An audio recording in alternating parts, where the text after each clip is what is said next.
Chernobyl हादसा इस बात का संकेत था कि परमाणु संयंत्र को सही से हैंडल नहीं किया गया तो वह कितनी बड़ी तबाही का कारण बन सकता है। इतिहास के काले दिनों में से एक 26 अप्रैल 1986 का दिन भी है। उसी दिन चेरनोबिल परमाणु संयंत्र में इतिहास का सबसे भयंकर हादसा हुआ था।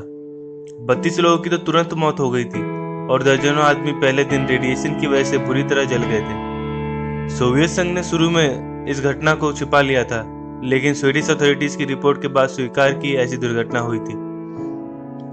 कहाँ था Chernobyl station? Chernobyl power station Ukraine की राजधानी कीव से करीब 130 किलोमीटर उत्तर में प्रिप्यात शहर में था। उस समय यूक्रेन सोवियत संघ का हिस्सा होता था, जो सोवियत संघ के विघटन के बाद स्वतंत्र हो गया था। यह बेलारूस की सीमा से करीब 20 किलोमीटर दक्षिण में था। चेरनोबिल पावर स्टेशन में 4 न्यूक्लियर रिएक्टर थे। यूनिट 1 का निर्माण 1970 में, जबकि यूनिट 2 का निर्माण 1977 में हुआ था। 1993 में यूनिट नंबर 3 और 4 का काम पूरा हुआ था। दुर्घटना के समय 2 रिएक्टर्स पर काम चल रहा था। संयंत्र के दक्षिण पूर्व की ओर प्रिप्यात नदी के पास एक कृत्रिम झील बनाई गई थी। प्लांट को ठंडा पानी मुहैया कराने के लिए इस झील को बनाया गया था। यूक्रेन के इस हिस्से में आबादी बहुत कम थी। रिएक्टर से करीब 3 किलोमीटर की दूरी पर नया बसा शहर प्रिप्यात था। वहां करीब 49,000 लोग रहते थे। चेरनोबिल के पुराने शहर में 12,500 लोग रहते थे। पावर प्लांट के 30 किलोमीटर के अंदर दुर्घटना के समय कुल जनसंख्या करीब 1.5 लाख थी। घटना के दिन की कहानी। 26 अप्रैल को परमाणु संयंत्र में एक टेस्ट होना था। उसमें पावर प्लांट के फेल हो जाने की स्थिति से संबंधित एक टेस्ट करना था। यह देखना था कि उस स्थिति में अगर बिजली की सप्लाई बंद हो जाती है तो बाकी उपकरण काम करते रहेंगे या नहीं। वह यह पता लगाना चाहते थे कि उस स्थिति में टरबाइन कितनी देर तक घूमता रहेगा और बिजली की सप्लाई करेगा। वह जानना चाहते थे कि उस बिजली की मदद से कितनी देर तक रिएक्टर को ठंडा करने वाले कूलिंग पंपों और अन्य उपकरणों को चलाया जा सकता है। टेस्ट की तैयारी 25 अप्रैल को शुरू हो गई थी। रात में करीब 1:30 पे टरबाइन को नियंत्रित करने या रोकने वाले वाल्व को हटा दिया गया था। उसके बाद रिएक्टर को आपातकालीन स्थिति में ठंडा रखने वाले सिस्टम को भी बंद कर दिया गया था।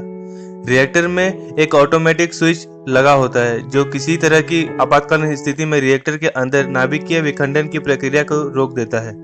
तुरंत ही उस स्विच को भी बंद कर दिया गया।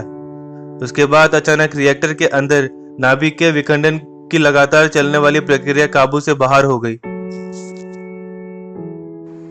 साइंटिस्ट के मुताबिक इसका कारण रिएक्टर का दोषपूर्ण डिजाइन और कंट्रोल रॉड में कमियों का होना था। विखंडन से पैदा होने वाली गर्मी को काबू करने के लिए पानी का इस्तेमाल किया जाता है। पानी विखंडन की प्रक्रिया के दौरान पैदा होने वाले अतिरिक्त न्यूट्रॉन को सोख लेता है ताकि प्रक्रिया अनियंत्रित न हो। पानी के अंदर भाप का बुलबुला बनता रहता है। आमतौर पर अभी जो रिएक्टर का डिजाइन होता है उसमें व्यवस्था होता है कि भाप का बुलबुला ज्यादा बनने पर विखंडन की प्रक्रिया धीमी हो जाए, लेकिन चेरनोबिल वाले रिएक्टर में एक कमी थी। उसमें बुलबुले के ज्यादा होने पर विखंडन की प्रक्रिया तेज हो जाती थी। दूसरी तरफ उसके कंट्रोल रॉड में भी कमी थी। आपको बता दें कि परमाणु संयंत्र में नाभिकीय विखंडन की प्रक्रिया से ऊर्जा पैदा होती है। नाभिकीय विखंडन की प्रक्रिया में एक नए न्यूट्रॉन बनते हैं। अतिरिक्त न्यूट्रॉन को सोखने के लिए कंट्रोल रॉड का इस्तेमाल किया जाता है। अगर अतिरिक्त न्यूट्रॉन को नियंत्रित नहीं किया जाएगा तो विखंडन की प्रक्रिया काबू से बाहर हो जाएगी और ऊर्जा की भारी मात्रा पैदा हो जाएगी, जिससे रिएक्टर में शक्तिशाली विस्फोट होने से रोका नहीं जा सकता।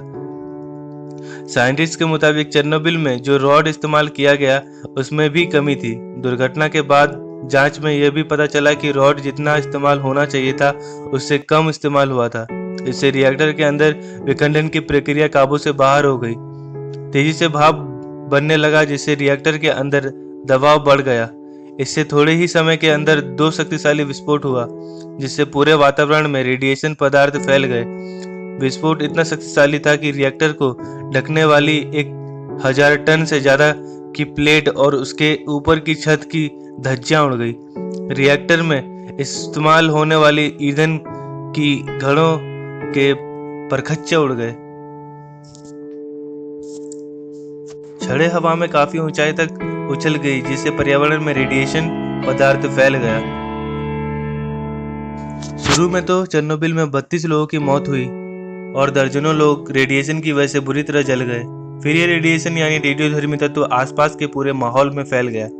हिरोशिमा और नागासाकी पर गिराए गए परमाणु बम से जितना रेडिएशन नहीं पैदा हुआ था, उससे कई गुना ज्यादा इसमें पैदा हुआ था। हवा के साथ रेडियोधर्मी तत्व उत्तरी और पूर्वी यूरोप में फैल गए।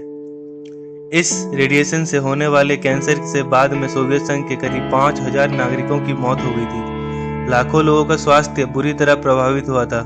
साल 2000 में चेरनोबिल में आखिरी काम कर रहे रिएक्टर्स को बंद कर दिया गया।